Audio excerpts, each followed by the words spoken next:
애쓰지 않음의 힘. 가장 약하기에 가장 강하다. 현대를 살아가는 물의 철학. 안녕하세요. 오늘은 고대 중국의 위대한 사상서 노자를 소개해드립니다. 이 책은 불필요한 욕망과 지식은 내려놓고 있는 그대로의 삶을 살아갈 것을 제안하는 고전입니다. 특히 이런 분들께 권해드립니다. 조직을 이끄는 위치에 계신 분, 기대만큼의 성과나 인정을 받지 못해 속상하신 분, 유연한 사고방식을 키우고 싶으신 분, 자신의 약점이 자꾸 신경 쓰이시는 분, 억지로 애쓰지 않고 편안하게 살고 싶으신 분. 노노가 질서와 예의를 강조한다면 노자는 자연스러움을 이야기합니다. 하지만 이 책은 단순한 처세술이 아닙니다. 우주 만물의 근원을 탐구하고 그 위에서 치열한 경쟁사회를 살아가는 지혜와 혼란한 세상을 다스리는 통치 이론까지 담아낸 대단히 스케일 큰 사상서입니다. 오늘은 이 거대한 철학을 역사적 배경과 함께 쉽게 풀어드리겠습니다. 특별한 사전 지식 없이도 이해하실 수 있으니 편안히 끝까지 함께 해주세요. 전체 구성. 먼저 오늘 영상의 흐름을 말씀드립니다. 배경 지식으로 노자라는 인물을 간단히 소개한 후 책의 핵심 내용을 세 가지 주제로 나눠 살펴보겠습니다. 1. 도를 따르는 삶, 도에서 벗어난 삶. 2. 가장 이상적인 리더의 모습. 3. 물처럼 사는 삶의 태도. 그럼 시작하겠습니다. 노자는 누구인가? 노자의 생애는 많은 부분이 베일에 쌓여 있습니다. 한 기록에 따르면 그는 기원전 5세기경 춘추시대 말에서 전국시대 초 중앙왕실의 도서관을 관리하는 관리였다고 합니다. 어느 날 왕실의 쇠락을 직감한 노자는 나라와 직장을 떠나 소를 타고 서쪽으로 여행길에 올랐습니다. 함곡관이라는 국경관문에 도착했을 때 그곳 책임자인 윤희가 나타나 이렇게 청했습니다. 도덕과 인생, 그리고 이상적인 사회에 대한 당신의 생각을 꼭 글로 남겨주십시오. 노자는 관문에 잠시 머물며 상하 2편, 5천여 자의 책 도덕경을 완성했습니다. 이 사상서는 훗날 그의 이름을 따 노자로 불리며 세상에 널리 퍼졌습니다. 핵심 개념 정리. 첫째, 도. 노자는 천지만물이 생기기 이전부터 존재했던 우주의 어머니 같은 무언가를 가정하고 그것을 도라고 불렀습니다. 유교의 창시자 공자도 도를 말했지만 노자의 도는 전혀 다릅니다. 공자의 도가 예절과 질서 같은 실천 윤리를 뜻한다면 노자의 도는 인간의 감각으로 포착할 수 없는 초월적 실제를 의미합니다. 그것은 형태도 없고 말로 표현할 수도 없는 절대적 존재. 천지만물보다 먼저 있었던 근원적 질서 그 자체입니다. 노자는 이 도를 따라 사는 것이야말로 인간의 이상적 모습이라 생각했습니다. 하지만 이렇게 추상적인 개념을 따르라고 하면 솔직히 막막하기만 합니다. 둘째, 무의자연. 그래서 노자는 도를 따르는 기본 태도를 한마디로 압축했습니다. 바로 무의자연입니다. 무의자연이란 억지로 일을 만들지 않고 있는 그대로 자연스럽게 맡기는 것을 뜻합니다. 무의는 아무것도 안 한다는 뜻이 아닙니다. 자기적으로, 인위적으로 개입하지 않는다는 의미입니다. 자연은 산이나 강 같은 자연물이 아니라 스스로 그러함, 즉 외부의 간섭 없이 본래 모습 그대로인 상태를 말합니다.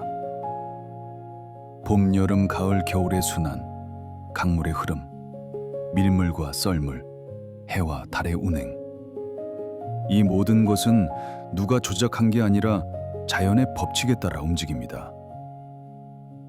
마찬가지로 우리 인간도 자연의 일부이므로 억지로 꾸미지 않고 본래 모습대로 살아가는 것이 중요하다는 게 노자의 생각입니다.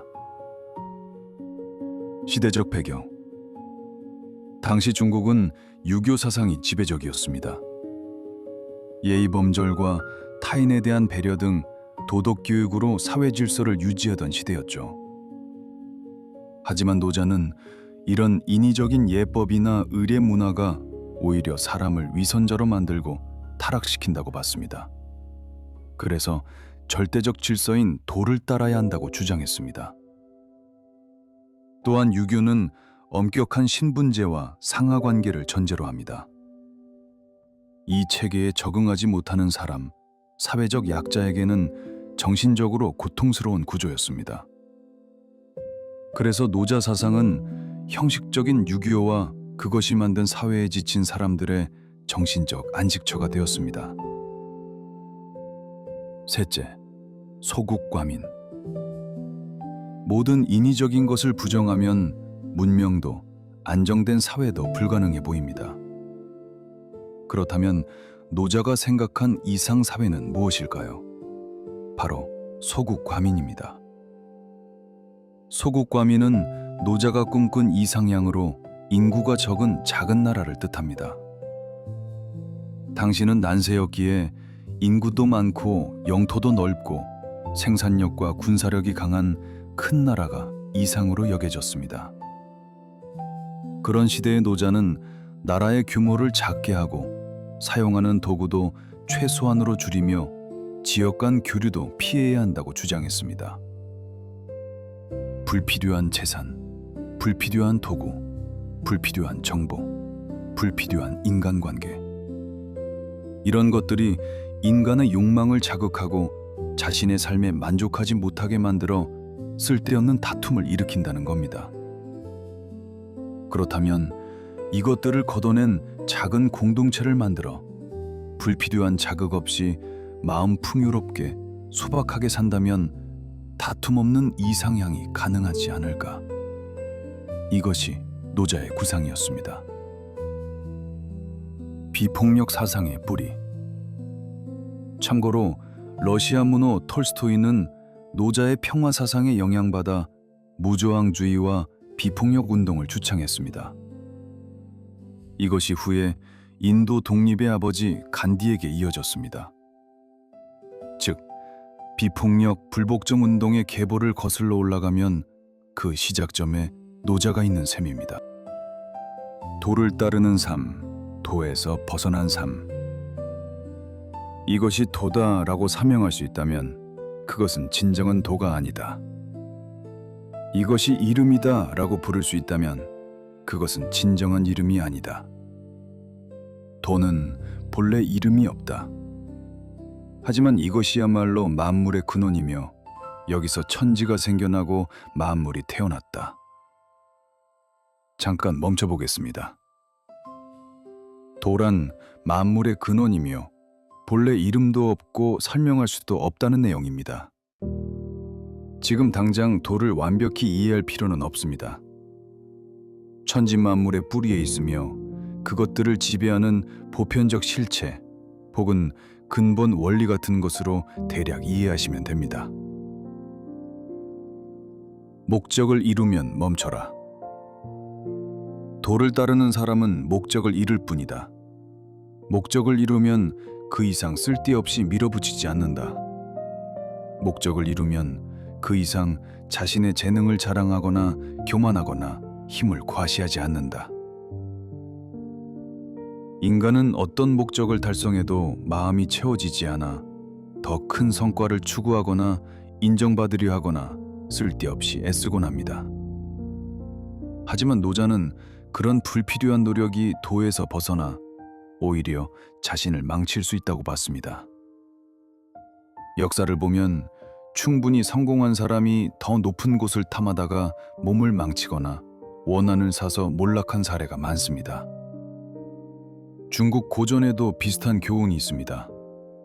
논어에는 과유불급, 지나친 것은 모자란 것만 못하다는 말이 있습니다. 병법서 손자에도 궁구 물추, 궁지에 몰린 적은 추격하지 말라는 가르침이 있습니다. 적을 격파했다면 완전히 테러를 차단하지 말고 반드시 도망칠 길을 남겨두라는 뜻입니다. 전쟁의 본래 목적은 무엇일까요? 적을 전멸시키는 게 아니라 자국에 유리한 강화 조약을 맺는 것입니다. 그런데 목적을 잊고 상대를 완전히 몰아붙이면 예상치 못한 저항을 받아 이긴다 해도 불필요한 피해를 입게 됩니다. 그러므로 본래 목적을 잃었다면 욕심내어 더 많은 것을 얻으려 하지 말고 일단 냉정하게 돌아봐야 합니다. 정말 더 나아가야 할 이유가 있는지 스스로 물어봐야 합니다. 자기 과시의 함정. 발끝으로 서서 자신을 크게 보이려는 사람은 오래 서 있을 수 없고, 보폭을 넓혀 조급하게 앞서가려는 사람은 멀리까지 가지 못한다. 마찬가지로 자신의 행동을 자랑하는 사람은 세상으로부터 멀어지고, 자신이 옳다고 고집하는 사람은 인정받지 못하며, 자신의 재능을 믿는 사람은 오래가지 못한다. 사람은 자신을 실력 이상으로 크게 보이려고 쓸데없이 힘을 줍니다. 노자는 이런 거칠의 행위를 여식, 즉 남아서 버려지는 음식, 무용한 행위라고 비판했습니다.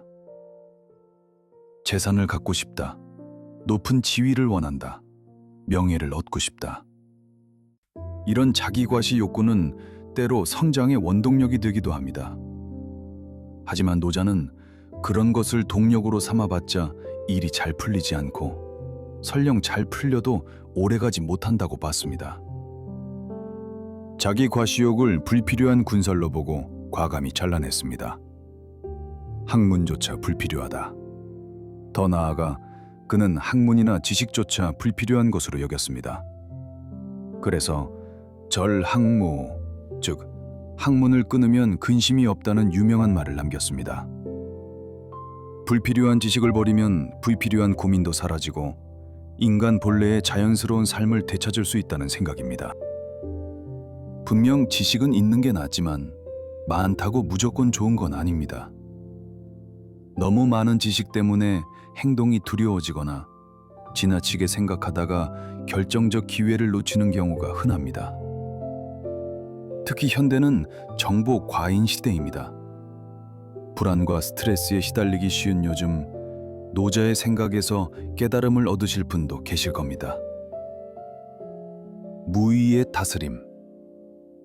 더 나아가 노자는 문명의 힘, 학문뿐 아니라 무력이나 권력도 불필요하다며 무의 지치, 무의의 다스림이라는 새로운 통치 방법을 제안했습니다.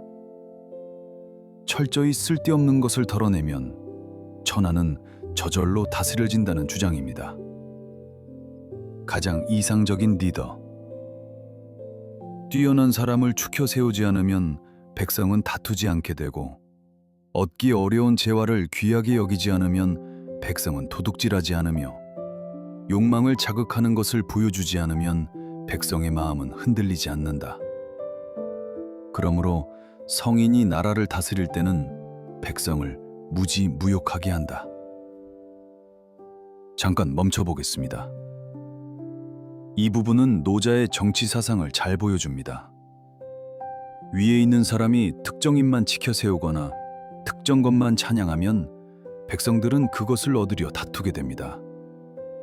그러니 특정 가치관을 제시해서는 안 된다는 겁니다. 그리고 백성을 무지무욕하게 하여 나쁜 꾀가 작동하지 않도록 해야 한다는 주장입니다. 이런 노자의 생각은 백성을 우둔하게 만드는 우민정책으로 비칠 수도 있습니다. 하지만 다르게 보면 인간 본래의 무지무욕한 상태로 되돌려 다툼 없는 평화로운 나라를 만들려는 의도로도 해석됩니다. 작은 물고기 다루듯 치 대곡기약 팽소선. 큰 나라를 다스리는 것은 작은 물고기를 요리하는 것과 같다. 큰 나라를 다스릴 때는 작은 물고기를 삶듯이 해야 한다는 뜻입니다. 작은 물고기를 삶을 때 서툴게 휘젓거나 찌르면 살이 부서져 먹을 수 없게 됩니다. 마찬가지로 나라를 다스릴 때도 위에 있는 사람이 이것저것 지나치게 간섭하면 백성이 혼란스러워져 일이 잘 풀리지 않는다는 겁니다. 과간섭, 과보호라는 말이 있듯이 일이든 교육이든 윗사람이 쓸데없이 참견하면 오히려 상대의 성장이 막히거나 관계가 틀어지는 경우가 많습니다. 노자는 이어서 이렇게 말합니다. 천하를 얻으려고 자기적인 행동을 하는 사람이 있지만 그런 식으로는 뜻을 이루지 못할 것이다. 왜냐하면 천하란 신성한 그릇이어서 이것저것 꾀해봤자 어찌할 수 없기 때문이다.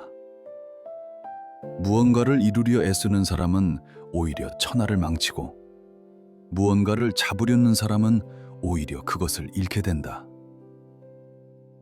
즉, 백성이란 다양성이 풍부한 신성한 그릇이므로 자기적으로 다루면 망가집니다.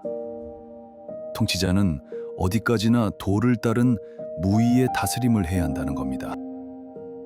이상적인 리더십. 세상은 금지사항이 많아질수록 백성은 가난해지고 무기가 많아질수록 나라는 혼란해지며 교묘한 기술이 많아질수록 사악한 것이 생겨난다. 그러므로 성인은 이렇게 말한다.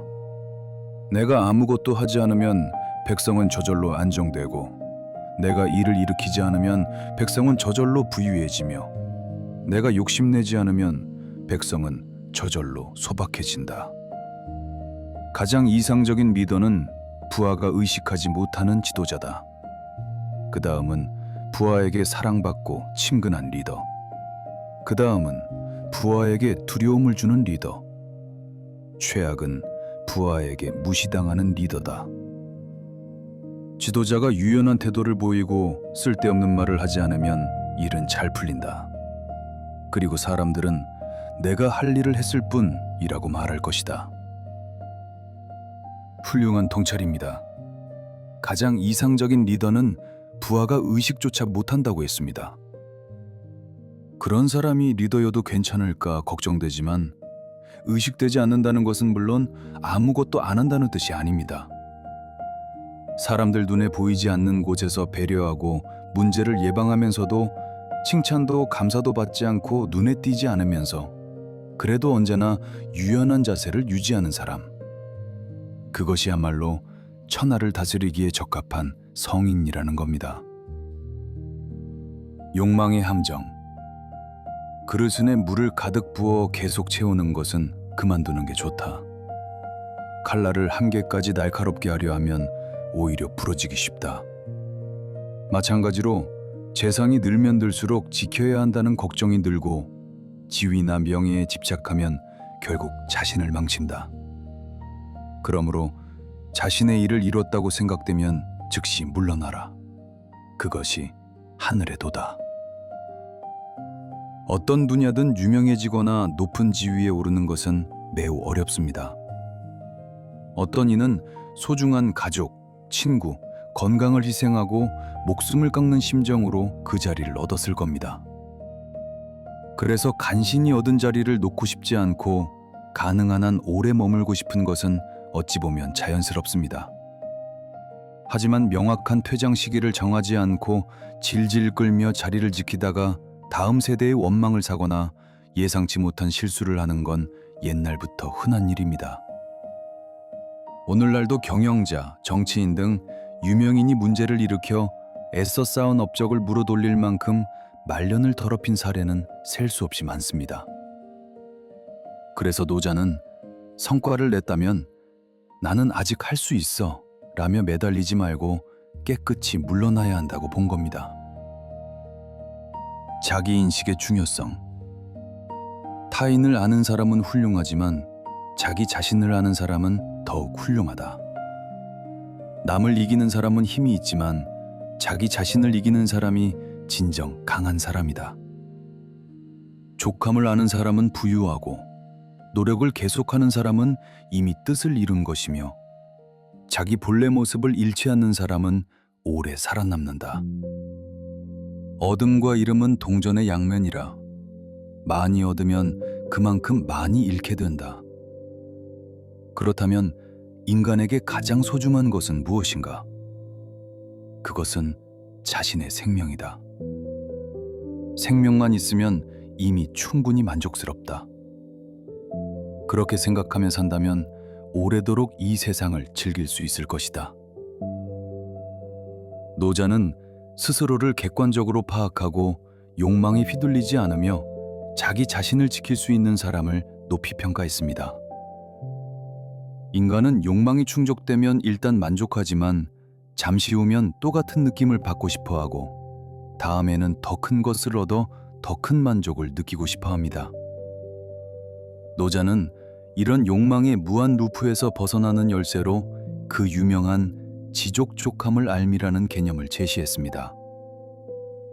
끝없는 욕망을 100% 채우려 하기보다는 자신에게 적당히 채워졌다면 이제 이것으로 충분하다고 생각하며 지금의 삶, 지금의 자신에게 만족하면서 행복하게 살자는 겁니다.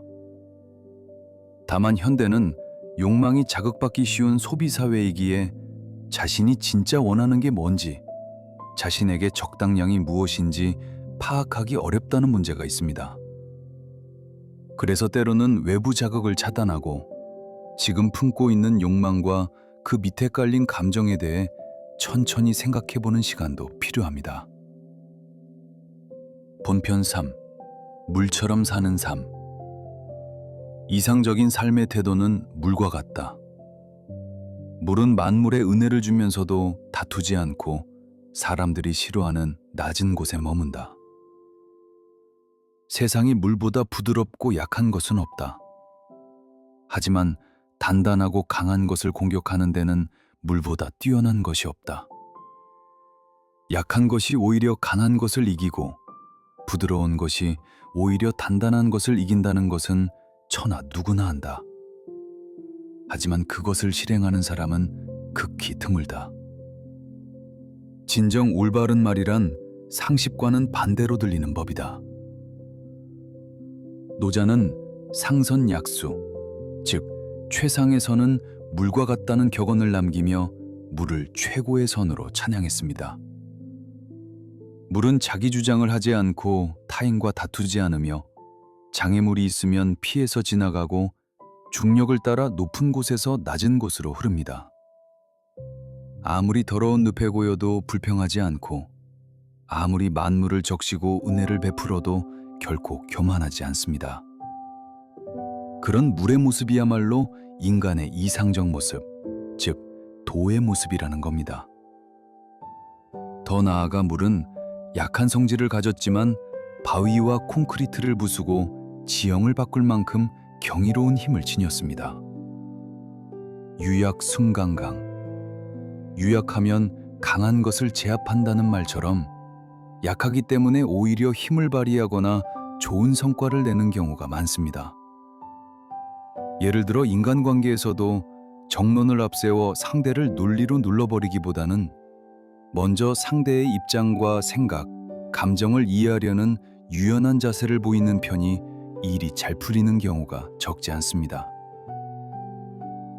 겸허함과 유연성. 큰 바다가 수백 개 강의 왕이 될 수 있는 것은 어느 강보다도 낮은 곳에 있기 때문이다. 즉, 더러운 강물이든 어떤 강물이든 차별 없이 가장 낮은 곳에서 겸손하게 받아들이는 바다의 모습이야말로 대국의 모습, 통치자가 목표로 해야 할 모습이라는 겁니다. 노자뿐 아니라 선자도 물의 모습과 성질에 주목하여 군대의 이상적 형태를 발견했습니다. 물은 일정한 형태가 없습니다. 네모난 용기에 담으면 네모가 되고 둥근 용기에 담으면 둥글게 됩니다. 주변 환경에 따라 유연하게 모습을 바꿉니다.